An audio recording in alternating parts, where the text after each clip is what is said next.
Halo para calon guru hebat Indonesia, selamat datang di sesi kita. Oke, langsung aja ya. Hari ini kita bakal bedah tuntas salah satu konsep paling dasar di IPA SD, yaitu makhluk hidup. Tujuannya bukan cuma biar kita paham, tapi biar kita benar-benar menguasai materinya, supaya nanti di kelas kita bisa menyalakan percikan rasa penasaran di mata murid-murid kita. Oke, kita mulai dengan satu pertanyaan penting. Gimana sih cara terbaik untuk ngejelasin konsep kehidupan ke seorang anak? Coba bayangin deh, ada murid yang nanya, "Bu, Pak Guru, apa sih bedanya kucing sama batu?" Nah, pertanyaan simpel itu adalah inti dari semua ini. Tenang aja, di akhir sesi ini Anda bakal punya semua alat buat menjawab pertanyaan itu dengan cara yang nggak akan mereka lupakan. Sebelum kita masuk ke daftar ciri-ciri dan fakta-fakta, kita perlu samakan frekuensi dulu soal misi utama kita. Ingat ya, tugas kita nanti itu bukan sekedar bikin anak hafal. Misi kita itu jauh lebih besar dari itu, yaitu menyalakan api rasa ingin tahu tentang dunia yang harapannya bakal terus menyala seumur hidup mereka. Metafora ini pas banget, coba pikirin deh. Siapapun bisa kan ngisi ember pakai fakta-fakta dari buku. Tapi menyalakan api, wah itu butuh energi, kreativitas, dan yang paling penting, koneksi. Dan inilah yang membedakan seorang pengajar biasa dengan seorang pendidik sejati. Tentu aja, buat menyalakan api, kita butuh kayu bakar yang pas. Nah, inilah fondasi ilmiahnya. Ada 7 kriteria universal yang jadi penentu sesuatu itu bisa disebut hidup atau enggak. Yuk, kita bedah satu persatu. Nah, ini dia poin yang krusial banget. Sebuah entitas itu baru bisa disebut hidup kalau ia menunjukkan, dan ini kuncinya, semua karakteristik ini secara bersamaan. Bukan cuma satu atau dua ya. Inilah yang ngebedain tanaman dari api yang kelihatannya bisa tumbuh, atau robot yang bisa bergerak. Kata kuncinya, semuanya barengan. Dan ini dia ke-7 tanda tangan kehidupan itu.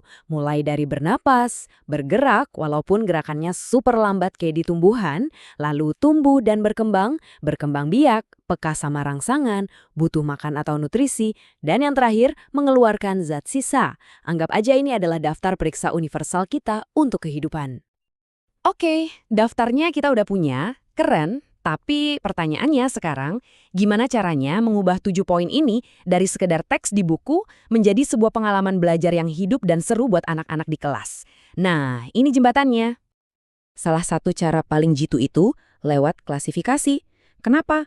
Karena pada dasarnya, otak anak-anak itu emang udah diprogram buat suka ngelompokin sesuatu dan nyari pola.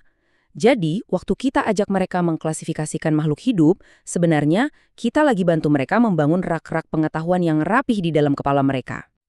Coba deh lihat tabel ini. Simple banget kan? Dan justru disitulah kekuatannya. Nanti di kelas, kita bisa langsung tunjuk dan bilang, "Anak-anak, lihat deh, tumbuhan itu hebat ya, bisa masak makanannya sendiri. Kalau kita sama kucing, harus cari makan dulu." Visual sederhana kayak gini bisa mengubah konsep yang abstrak jadi sesuatu yang konkret dan gampang banget dipahami. Oke, fondasi konsep udah dapet. Alat bantu visualnya juga udah ada. Sekarang, waktunya kita bawa semua ini ke panggung utama, kelas kita. Yuk kita ubah semua teori ini jadi praktek mengajar yang benar-benar menginspirasi dan bakal diingat terus sama murid-murid kita. Ini dia kuncinya. Jangan langsung kasih jawaban. Tugas kita sebagai guru itu bukan jadi Mbah Google yang tahu segalanya. Alih-alih bilang, tanaman itu hidup karena dia tumbuh, coba deh kita pancing dengan pertanyaan yang bikin mereka mikir dan nemuin jawabannya sendiri. Pendekatan ini mengubah peran kita, dari pemberi info jadi fasilitator penemuan. Seru kan? Yuk kita coba simulasi singkat, gampang aja kok, modelnya cuma satu, pot tanaman. Benda sederhana ini bisa kita sulap jadi pusat investigasi sains yang seru banget di kelas kita. Nah, ini dia momen emasnya. Kita taruh potnya di depan kelas, terus kita lempar pertanyaan. Menurut kalian, tanaman ini hidup nggak sih? Kenapa kalian bisa bilang gitu? Pertanyaan ini bakal membuka gerbang diskusi. Nanti pasti ada yang jawab, "Dia butuh air, Bu." Itu kan ciri membutuhkan makanan.